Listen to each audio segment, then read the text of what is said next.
Vijay uncle எங்க நதியை காப்பாத்துங்க. அங்கிள் காப்பாத்துங்க. தண்ணி எங்களுக்கு வேணும். சாக்கு கலக்காதீங்க. பழைய துணியை போடாதீங்க. பழைய துணி போடாதீங்க. தருங்க. எங்க சொத்து என்ன சுட்டு எங்கிட்ட கொடுத்துருங்க. சுட்டு கொடுத்துருங்க. தொடர்ந்து 3 வருஷம் 2ஆம் ஞாயிற்றுக்கிழமை இந்த ஆற்றை சுத்தம் பண்ணிட்டு இருக்கோம். இந்த ஆற்றை சுத்தம் பண்ணிட்டே இருக்கோம். ஆனால் குப்பை வந்துக்கிட்டே இருக்கு. 3 வருஷமா பண்ணிட்டே இருக்கோம். குப்பை வந்துக்கிட்டே தான் இருக்கு. இதுக்கு நீங்கள் சாக்கடையை சுத்தம் பண்ணுற திட்டம், கடல் நீரை குடிக்கிற திட்டம்லாம் இருக்கு. ஆனால் இந்த இயற்கையாகவே இந்த ஆறு அசுத்தம் ஆயிருக்கு. நீங்கள் இந்த சுத்தப்படுத்துங்கன்னு சொல்லி அசுத்தப்படுத்தாமல் இருங்க. அது மக்கள் சிந்திங்க கொஞ்சமாட்டு. இந்த ஆற்றை நம்ம சுத்தம் பண்ணுறோமே, இதில் தானே நம்ம குளிக்கும் எல்லாமே பண்ணுதோம். நீங்கள் நம்ம இந்த ஆற்றை அசுத்தம் பண்ணலாமா அப்படின்னு நீங்கள் நினைக்கணும். நீங்கள் நினச்சாதான் இந்த ஆறு அடுத்த ஜென்ரேஷனுக்கு உதவும்.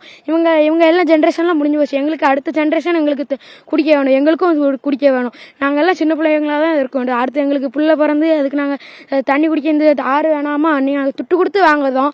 இங்கே இலவசமாகவே கிடைக்கும். ஆனாலும் நம்ம அசுத்தம் பண்ணிட்டு இருக்கோம்.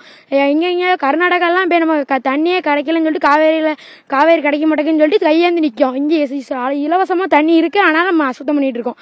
இது மக்கள் சிந்திங்க. சிஎம் சார் நீங்கள் யோசிச்சிங்க. இந்த தண்ணியை சுத்தம் பண்ணக்கூடாது.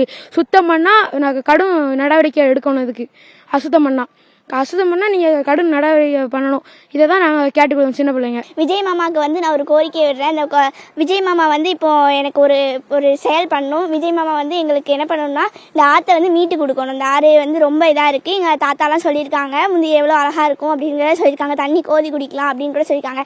அந்த மாதிரி எனக்கு வேணும். இந்த ஆற்றை மீட்டு கொடுங்க. உங்களால் முடிஞ்சால் மட்டும்தான் அந்த ஆற்றை மீட்டு கொடுக்க முடியும். திரும்படி சொல்கிறேன், எங்கள் ஆற்றை மீட்டு கொடுங்க. உங்களுக்கு ரொம்ப கோரிக்கை இடுறேன். எங்களுக்கு பண்ணி கொடுங்க. நாங்கள் இங்கே ஒரு தடவையும் குப்பை பறக்கும் போதெல்லாம் கண்ணாடி பாட்டிலாம் எங்கள் காலிலே குத்துது.